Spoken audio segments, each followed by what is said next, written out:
अदा करने का वचन देता हूँ। Signature reserve bank governor.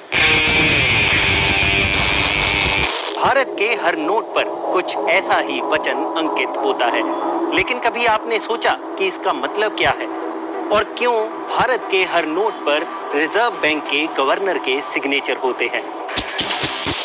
कभी आपने ये सोचा कि आरबीआई जितना चाहे उतना नोट क्यों नहीं छाप लेता? नोट छापने के लिए चाहिए ही क्या? एक नोट छापने की मशीन, कुछ लोग, स्याही और कागज। आपके मन में एक सवाल तो जरूर आता होगा कि आरबीआई के पास कितना सोने का अंबार है। आप में से अक्सर कई लोग ये खबरें भी पढ़ते रहे होंगे कि आरबीआई ने इतने हजारों करोड़ रुपया भारत सरकार को दिया। लेकिन कभी आपने ये जानने की कोशिश की कि आरबीआई को इतने हजारों करोड़ों की इनकम आखिर होती कहां से है? नमस्कार, मैं हूं भूपेंद्र सोनी और आज मैं किस्सा आज तक पर आपको सुनाऊंगा किस्सा भारतीय रिजर्व बैंक का। सबसे पहले बात करते हैं नोटों की छपाई की। आरबीआई एक्ट 1934 के सेक्शन 22 के तहत आरबीआई को बैंक नोट इशू करने की पावर्स दी गई हैं और आरबीआई की जो इकाई ये काम करती है उसका नाम है भारतीय रिजर्व बैंक नोट मुद्रण प्राइवेट लिमिटेड। आरबीआई ज्यादा से ज्यादा 10,000 रुपए तक का नोट छाप सकती है और अगर आरबीआई को इससे बड़ा नोट छापना होगा तो उसके लिए सरकार को आरबीआई एक्ट 1934 में बदलाव करना होगा। अब आपका अगला सवाल होगा कि ये नोट आखिर छपते कहाँ हैं? इसके लिए पूरे भारत में 4 प्रिंटिंग प्रेस हैं। महाराष्ट्र के नासिक में, एमपी के देवास में, कर्नाटक के मैसूर में और वेस्ट बंगाल के सलबोनी में। इनमें से नासिक और देवास की प्रिंटिंग प्रेस को भारत सरकार कंट्रोल करती है और बाकी की 2 प्रिंटिंग प्रेस जो सलबोनी और मैसूर में है उनको आरबीआई कंट्रोल करता है। रही बात नोटों की छपाई की, तो आरबीआई साल की शुरुआत में ही प्रिंटिंग प्रेस को एक शेड्यूल दे देता है जिसमें बताया जाता है कि उन्हें कब कब कितना नोट छापना है। इसके लिए आरबीआई पहले से ही डेटा तैयार कर लेता है जो आरबीआई के 19 रीजनल ऑफिसेज से मिले डेटा से तैयार होता है।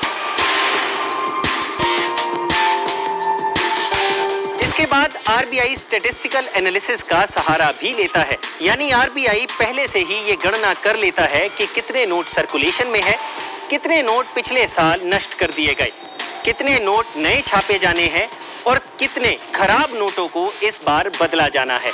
इन सब की गणना करने के बाद आरबीआई फाइनेंस मिनिस्ट्री की कॉइन्स एंड करेंसी डिवीजन से कंसल्ट करता है और उससे कंसल्ट करने के बाद ये फैसला लिया जाता है कि इस साल कितने नोट छापे जाने हैं। खैर, ये तो हुई नोटों की छपाई की बात, लेकिन सिक्कों का क्या? कॉइनेज एक्ट 1906 के मुताबिक सिक्कों की ढलाई का काम आरबीआई नहीं बल्कि भारत सरकार के हाथ में होता है। सिक्कों की ढलाई पूरे भारत में 4 जगह पर की जाती है। कोलकाता के अलीपुर, हैदराबाद के सैफाबाद और चेरलापल्ली और यूपी के नोएडा में। इस एक्ट के मुताबिक भारत सरकार 1,000 रुपए तक का कॉइन इशू कर सकती है।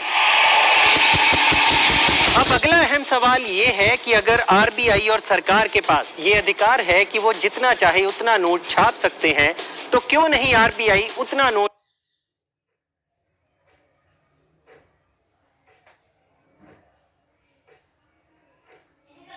छाप लेता जितने की उसे जरूरत है?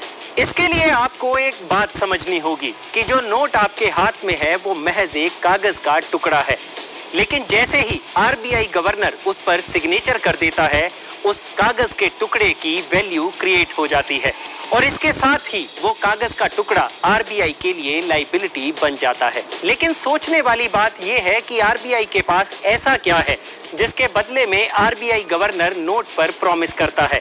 तो इसका जवाब है कीमती धातु सोना और भारतीय रिजर्व बैंक का फॉरेन रिजर्व। यानी आरबीआई के पास जितना सोना और जितना फॉरेन रिजर्व है उतने के ही नोट आरबीआई इशू कर सकता है और अगर आरबीआई ने इससे ज्यादा करेंसी इशू की तो आरबीआई की करेंसी की वैल्यू गिर जाएगी। यानी आरबीआई की करेंसी को अगर एसेट से बैक ना किया गया तो भारत की करेंसी का हाल भी वेनेजुएला की करेंसी जैसा ही हो जाएगा।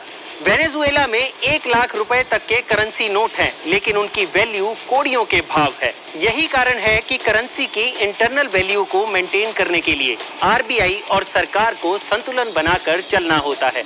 लेकिन क्या आप जानते हैं कि भारतीय करेंसी में एक नोट ऐसा भी है जिस पर भारतीय रिजर्व बैंक के गवर्नर के सिग्नेचर नहीं होते और ना ही उस पर लिखा होता है रिजर्व बैंक ऑफ इंडिया।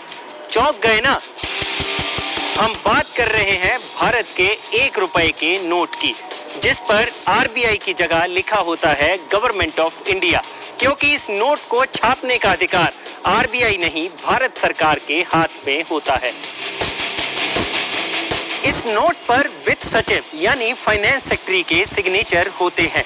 और एक फैक्ट जो आपको नहीं पता होगा वो ये है कि 1 रुपए का नोट अकेला ऐसा कागज का नोट है जिसे लायबिलिटी नहीं बल्कि एसेट समझा जाता है।